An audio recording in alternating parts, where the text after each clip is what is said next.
Welcome, I'm Hernan Murdoch. In this episode, we're going to take a look at fieldwork techniques, specifically as relates to the standards that guide what auditors are supposed to do, and also the procedure they need to perform.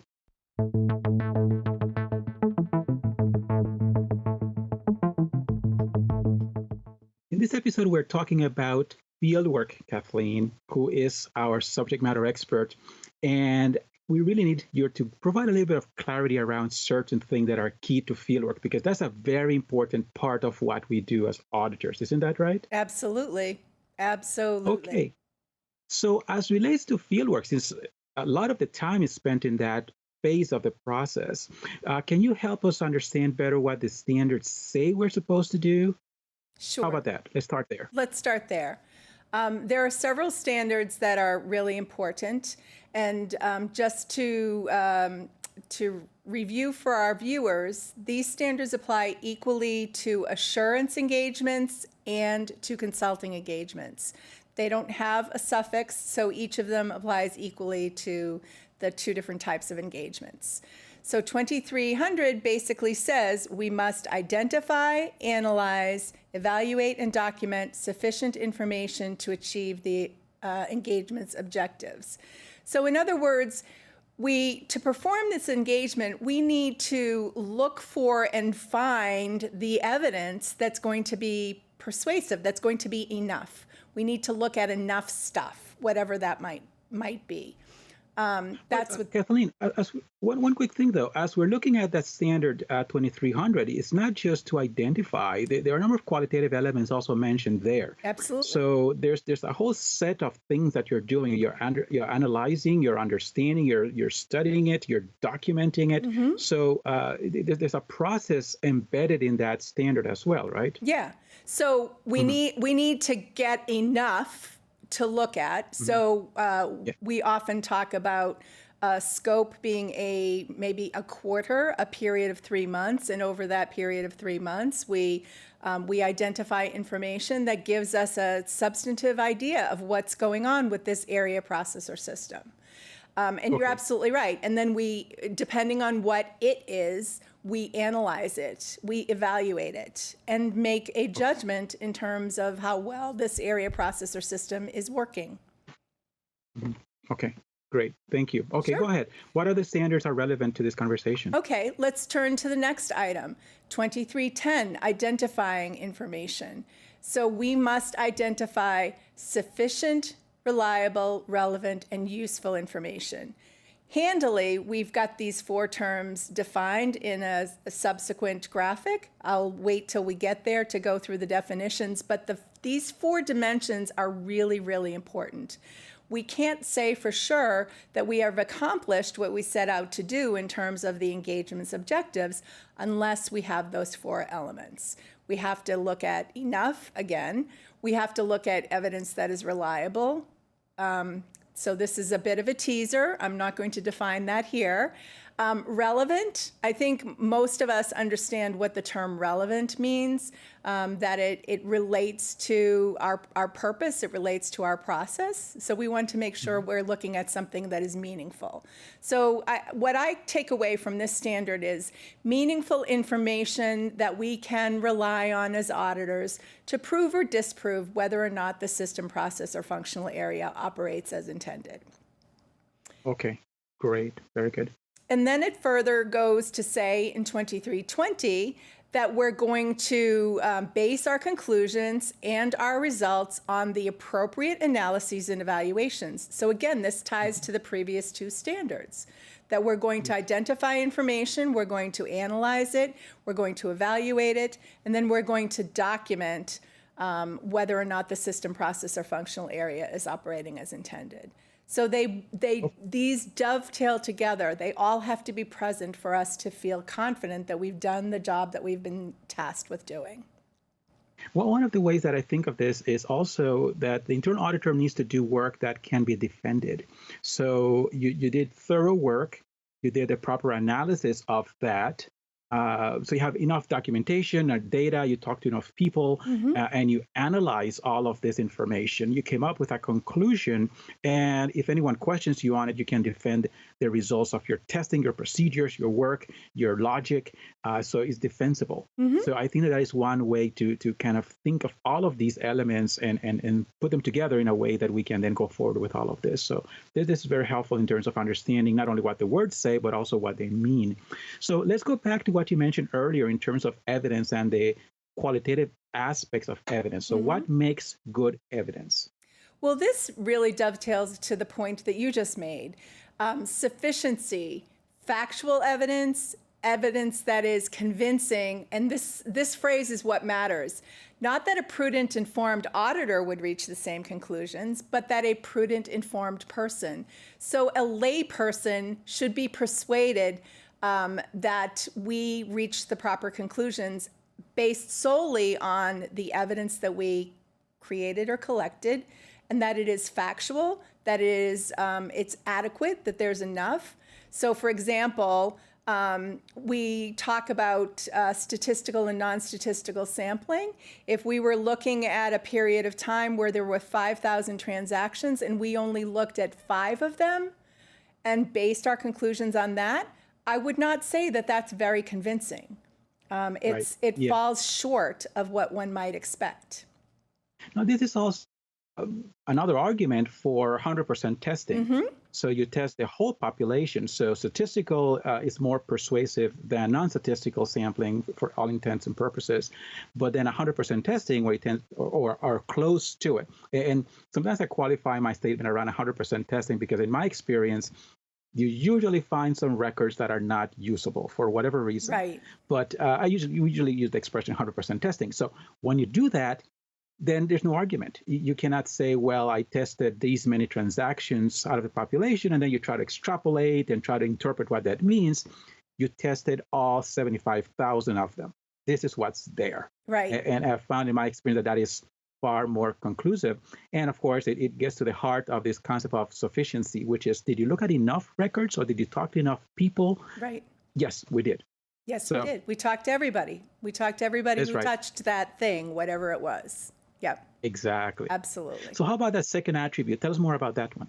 Okay, well, the second attribute is reliability. It's the best information using appropriate audit engagement techniques. So we try to find the best given the surrounding conditions under which we're working. So reliable evidence is evidence that we feel confident in, we can rely on. I hate using the word in the definition to define it, but I can't think of a better way of pointing that out. We're relying on this evidence to tell the story of the area processor system. And so we look for what is best.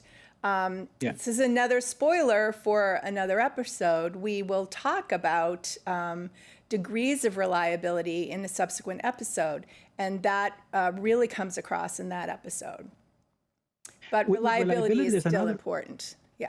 Right, absolutely. And as it goes into qualitative aspect related to that qualitative aspect, so it comes to mind, for example, when you're working with documents, and the question then is, are you working with an original or are you working with a copy?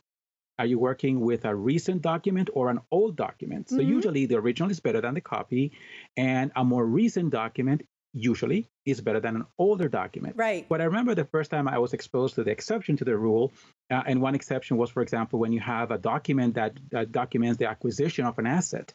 You want a document that is going to be close to the date when that asset was acquired. So in that case, an older document is better. But that's, again, something to consider there.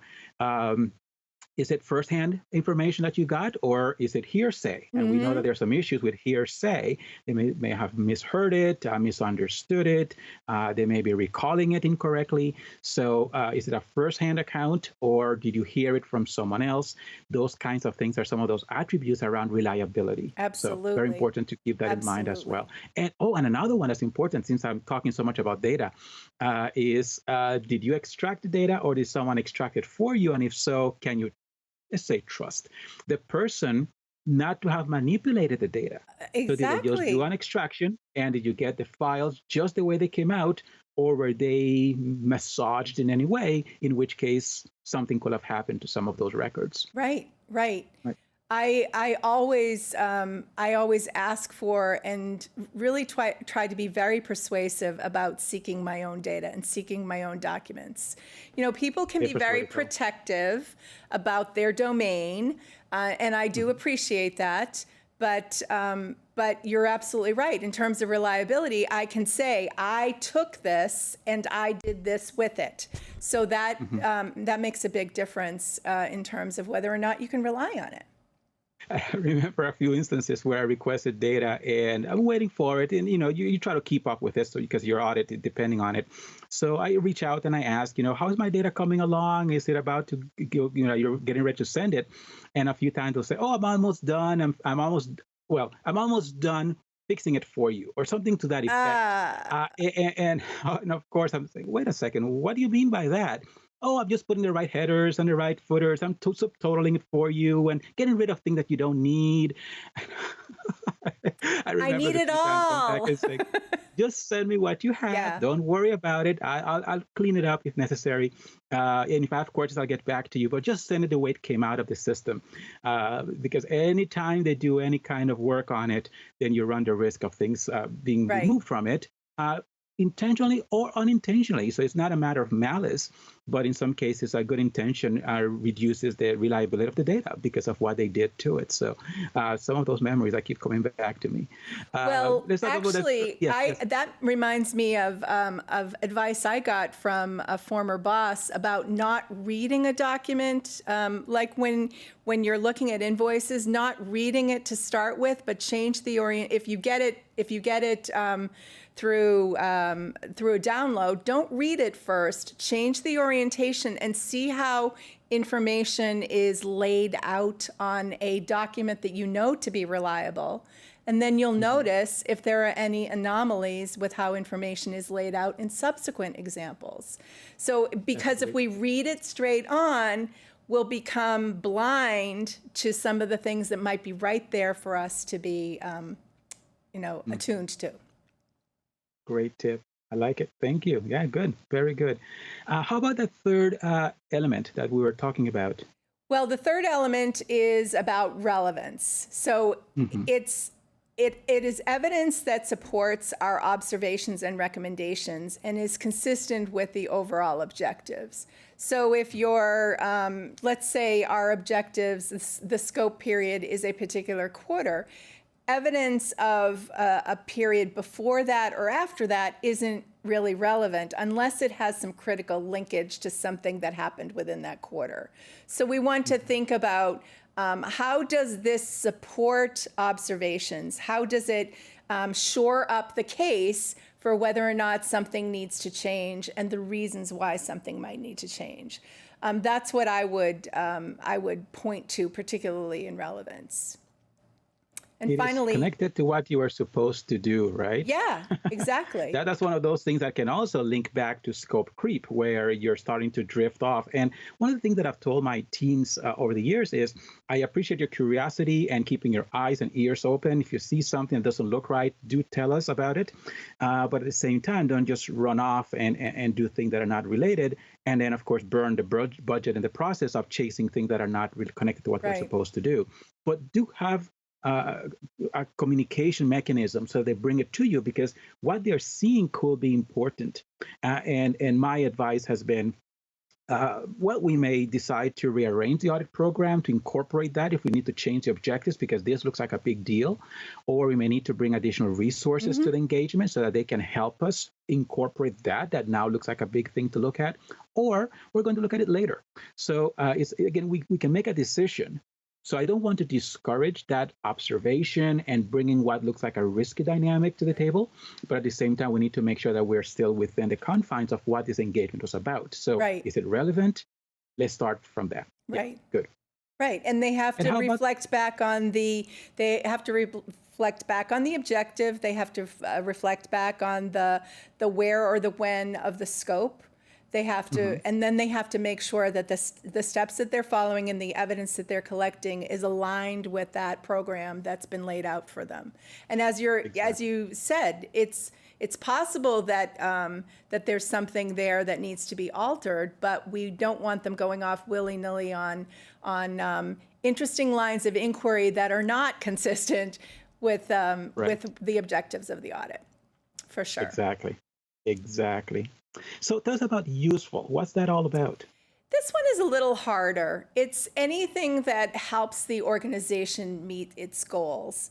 So I tend to rely, or I tend to think about useful evidence as something that that we might create, or a context that the auditors might create to help the organization meet its goals. So this could be something brought up in conversation with an audit client, that they're having a particularly difficult time, say, upgrading their technology because they don't have the budget for it. So useful evidence in that context could be a short business case for why making the change is really going to help them save a lot of time and energy in the long run. So there are a lot of ways that useful evidence is something that we could work in partnership with the client in terms of making a sound argument for something that needs to change. Yeah. So most of what we do, whether there's a relevancy and in terms of usefulness and the other attributes, they should be developed to some extent with collaborative mindset. So we work with a client, we interact with them, and we work with them to develop the parameters around what the engagement is going to be. We're still going to have our own observations and our own perspective on what we want to look at, but incorporate them as much as we can into that process as well, make it a collaborative effort. But generally speaking, for the last two attributes, relevancy and usefulness, a quick tip that I found is that relevancy has to do with our objectives. Again, I already qualified the involvement of the client, right? But generally speaking, relevancy has to do with our objectives. Usefulness has to do with their objectives. So from that perspective, I found that to be a quick way to remember what the elements are and what the focus point happens to be. So yes, I found absolutely. it to be a good way to use that. All right. Anything else that comes to mind as relates to this? Because evidence is the really big part of what this process is all about, right? It's what we collect or create to tell the story of the audit. What the auditors did, what the auditors found, and what the auditors concluded are all related to the type of evidence that we collect or create that's sufficient, reliable, relevant, and useful. It has to be all four things to tell that story and to be that persuasive argument for what needs to change and why. Persuasiveness, very important point to close this segment. So thank you very much for helping us better understand the relevant standards and also the attributes of good evidence. Thank you very much. Appreciate it. My pleasure, Hernan. If you like this series, subscribe to the ACI Learning YouTube channel to enjoy more audit-related content.